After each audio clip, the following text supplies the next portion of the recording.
Bonjour à tous, très heureux de vous retrouver pour ce numéro de SIC Avant Stock de juillet. Temps humide en juin fait chagrin, dit le dicton. En effet, il y a de quoi être chagrin à voir l'état de la gestion collective en cette fin du mois de juin 2013. Sur les fonds de droit français, l'encours est de 741 milliards d'euros, soit une baisse de 45 milliards sur un mois.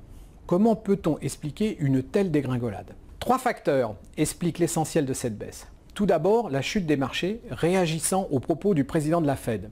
Les prises de bénéfices et la baisse des cours ont rogné de 14 milliards la valeur des fonds d'investissement. Le second élément est la distribution des dividendes, qui représente ce mois-ci une sortie d'argent de presque 1 milliard d'euros. Enfin, les mouvements d'achat et de vente qui se soldent sur un mouvement net de moins 30 milliards d'euros. Cette baisse vient après celle de mars, d'avril et de mai. Elle est amplifiée par les rachats techniques des institutions de retraite qui expliquent à eux seuls plus de 80% de la décollecte.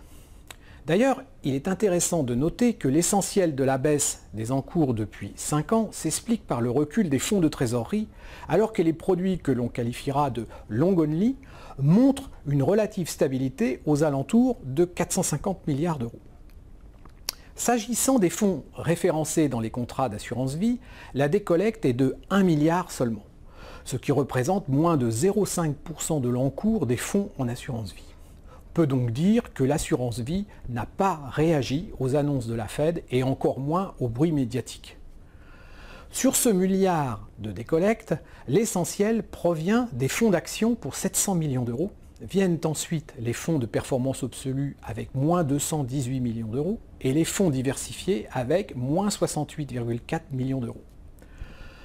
Toutes les sociétés ne sont pas logées à la même enseigne. Certaines réussissent même à progresser au cours du mois. Sur les fonds d'action, le gagnant est Lyxor.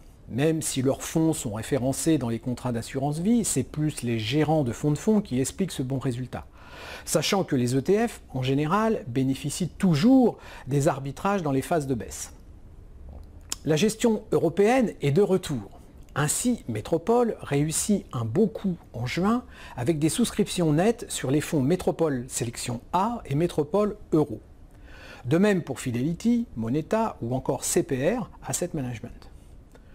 Sur les fonds diversifiés, souvent privilégiés dans la poche en unité de compte, le gagnant du mois est DNCA, avec une collecte de plus de 30 millions, suivi par CPRAM sur sa gamme Croissance.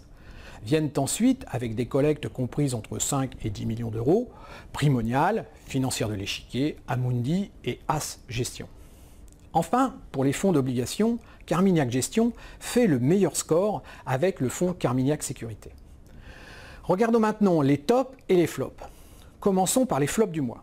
Dans la catégorie actions et diversifiées, Carmignac Patrimoine A a enregistré les rachats les plus importants à hauteur de 390 millions d'euros.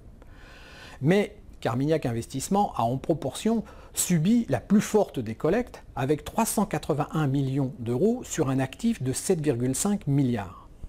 Si les commentateurs se sont focalisés sur les résultats de Carmignac en raison des montants, c'est en réalité Comgest sur le fonds Magellan qui subit proportionnellement les plus forts rachats avec 185 millions d'euros. Les investisseurs ont réduit de manière significative leur position sur les pays émergents durant le mois de juin et les fonds d'action ont été plus impactés que les fonds d'allocation. Allez, pour finir, les bonnes nouvelles avec les meilleures collectes. En dehors des ETF souscrits par les investisseurs institutionnels et les fonds de fonds, les conseillers et les autres investisseurs ont arbitré très astucieusement en faveur des fonds européens de Métropole, de CPR, de Moneta, de Comgest et de DNCA. Il sera donc très intéressant de suivre durant l'été la collecte des fonds de valeur européenne si le fléchissement des pays émergents se poursuit. Merci de votre attention, n'hésitez pas à poster des commentaires sur la vidéo, j'y répondrai avec plaisir. En attendant, je vous donne rendez-vous au mois prochain pour un nouveau point sur le marché de la gestion collective. Portez-vous bien, profitez du soleil, ciao.